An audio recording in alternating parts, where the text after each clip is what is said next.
বস coffee drink. Hello everyone, কেমন আছেন সবাই? মেরি ভাই ফুডি। আর আজকে নতুন একটা ড্রিঙ্ক ট্রাই করছি, এটা হচ্ছে বস কফি ড্রিঙ্ক। এটাকে আসলে মেইনলি বস সানটোরি মাইল্ডলি সুইট ড্রিঙ্ক বলে। এটার নামটা অনেক বড়। তো এটা হচ্ছে আসলে কফি ফ্লেভারের একটা ড্রিঙ্ক। এটা আসলে সাজেস্টেড করা হয়েছে একদম ঠান্ডা খাওয়ার জন্য, একটু বরফ দিয়ে খেতে পারলে আরও ভালো লাগে।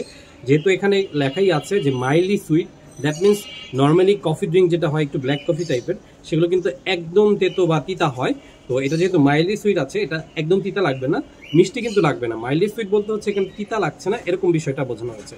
সো লেটস ট্রাই করে দেখি যে এটা খেতে কেমন।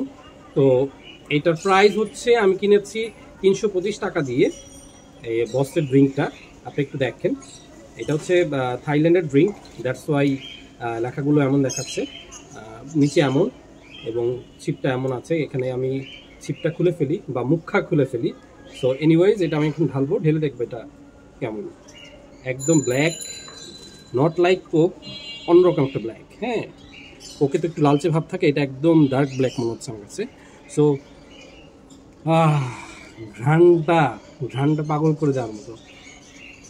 যারা হচ্ছে কফি খেতে পছন্দ করেন, এই ঘ্রাণটা তারা নিলে একদম পাগল হয়ে যাবে। আমি কফি খেতে পছন্দ করি, খুব বেশি না, বাট মাঝে মাঝে আমার কফি খেতে খুবই ভালো লাগে। আমি চা খেতে বেশি পছন্দ করি, বাট এই কফির ঘ্রাণটা অন্যরকম। এই ড্রিঙ্কটার স্মেলই এত মজা, খেতে কেমন হবে দেখি। বিসমিল্লাহ।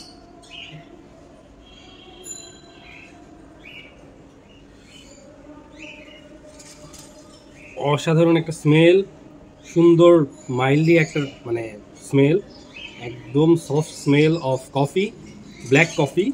তো মিষ্টিটা একদম হালকা মিষ্টি, মানে যেই মিষ্টিটা বেশি মনে হয় না, কমও মনে হয় না, একদম সুইট সুইট একটা ভাব আছে। তো খেতে মনে হচ্ছে, যদি আপনাকে ফ্র্যাঙ্কলি স্পিকিং বলি আর কি, তাহলে হবে যে একদম কফিটাকে ঠান্ডা করে আমরা খাচ্ছি। কিন্তু এই কফি আর আমরা বাংলাদেশে যে কফিটা খাচ্ছি ওইটা একরকম না। এই কফিটা ঠান্ডাটাই যাচ্ছে এটার সাথে। আর একটু খেয়ে দেখি। অসাধারণ একটা ড্রিঙ্ক, অনেক বেশি রিফ্রেশিং। যারা যারা ট্রাই করেননি তারা অবশ্যই ট্রাই করতে পারেন। কফি লাভার যারা আছে তারা এটা খেলে পাগল হয়ে যাবেন। তো প্রাইসটা একটু বেশি আমার কাছে মনে হয়েছে, বাট খেতে অসাধারণ। তো থ্যাংক ইউ সবাইকে, ভালো থাকবেন, সুস্থ থাকবেন, আল্লাহ হাফেজ।